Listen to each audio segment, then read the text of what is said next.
is it? What has happened? This was not for you, Javi.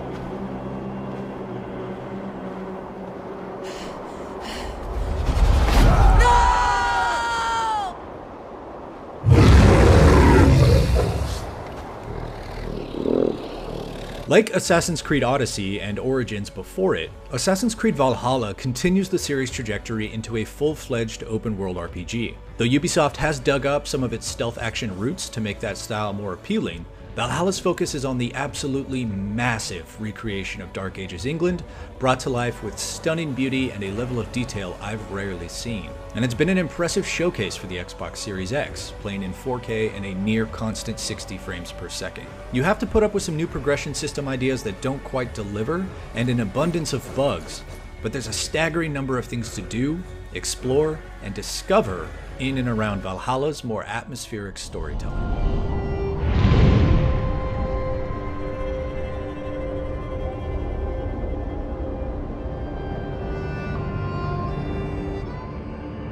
The main story follows Eivor, their brother Sigurd, and the friends and enemies they make throughout their exodus from the frozen fjords of Norway as Viking Wunderkinder. I smell the stink of a dozen kingdoms in your beard. Just the start.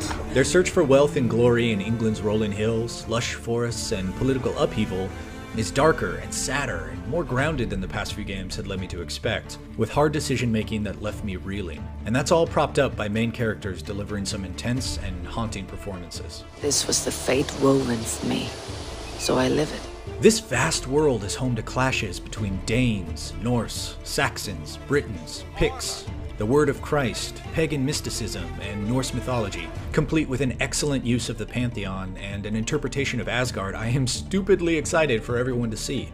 The Assassins vs. Order of the Ancients dynamic starts softly, almost optionally, slowly acclimating Eivor into the ways of the assassin by weaving in and out of this tale with admirable restraint before the usual Dan Brownification picks up and reveals everything is touched by these organizations. But the focus rarely shifts completely from Eivor's more engaging efforts to build a network of alliances throughout England's 4 kingdoms and its many, many shires. That's a bread knife, my lord. Do you mean to batter me? Stay back! Back, I say! I'll fight you! Many of Valhalla's consistent high points come as you lead your Viking clan in raids against the gold-swollen churches and monasteries of England. Loaded with supplies and materials needed to build your new settlement that acts as your home base and quest hub. The pageantry of raiding is powerful, as thatched roof huts erupt in flames while priests and villagers wail and scurry throughout the fray. The medievalness of it all is cranked up another notch in assaults on fortresses and castles, which serve as the payoffs for longer quest chains. Breaking through defenses and working toward the inner keep is a very cool spectacle.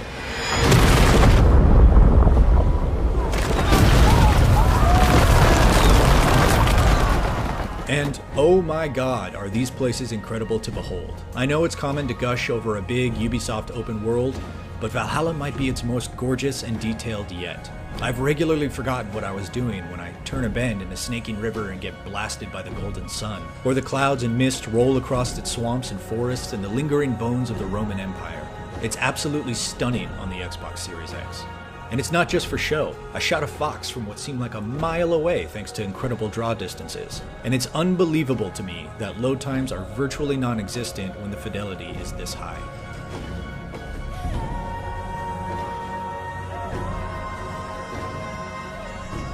While Valhalla faithfully sticks to the open world script of Origins and Odyssey, there are some new systems in play, for better or worse.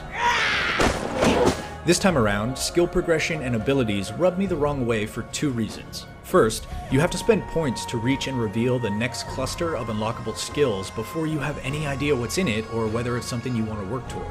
And secondly, these are more passive skills that augment combat rather than introducing new abilities. Granted, a lot of them are incredibly useful, vital even, but the majority are unexciting stat upgrades. The game-changing new abilities are hidden throughout the world in books of knowledge. So unless you're exploring and hunting for them from the get-go, the big-ticket abilities like the Bull Rush, or Ground and Pound, or that infamous kick may or may not end up in your arsenal for dozens of hours.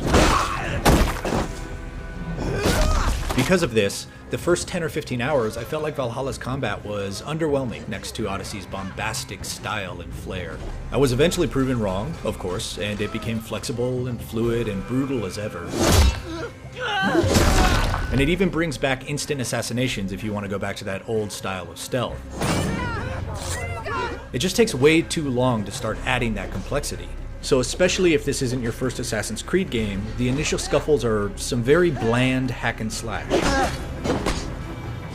On the other hand, I love what they've done with inventory and quests here. For instance, there's less loot in Valhalla, so instead of finding 400 junk-level bearded axes that you'll inevitably sell to a merchant anyway, Valhalla gives you different kinds of the archetypal axe or shield or greatsword. Each version is statistically slightly different and carries passive bonuses for flavor preference, but if you find one you like, you can invest in it and upgrade its quality and its level. It's so much less of a hassle and more rewarding in the long run. The other great change is in the greater flexibility and organic discovery of side quests and activities. Ubisoft has done away with the cascading lists of side quests to track in favor of revealing color-coded points of interest on the map for mysteries, wealth, and artifacts. Often you'll find one of the many insane and lighthearted side stories, like one involving a crazy cat lady. Ooh, my pretty babies. But it could also be a place of mystical power, a psychedelic hallucination challenge, or an ambush by bandits. They're quick reprieves from the darker, heavier tones of the long, multi-part main story quests, and the freedom to pick what you want to do feels liberating. A visitor for Chad the Bewilderer, the most radiant and rakish riddler. Do you have the wits to best me? There is cake in it if you do. No matter where you go in Assassin's Creed Valhalla, though, you're sure to encounter some, let's call them quirks. Everyone and everything here is fighting a common foe. A large number of bugs and technical hiccups that span the spectrum of hilarious, annoying, frustrating, and downright broken. I've run into a half-dozen hard crashes like this, breakable items that are anything but, staircases that had one job, enemy AI that is odd, nitro-powered rowboats, David Blaine, quests that get stuck for one reason or another, HUD elements that overlap or stay on screen, enemies that inexplicably regain health, and the ability to survive any fall as long as you attack on the way down, among others. You get it, Valhalla is buggy, real buggy.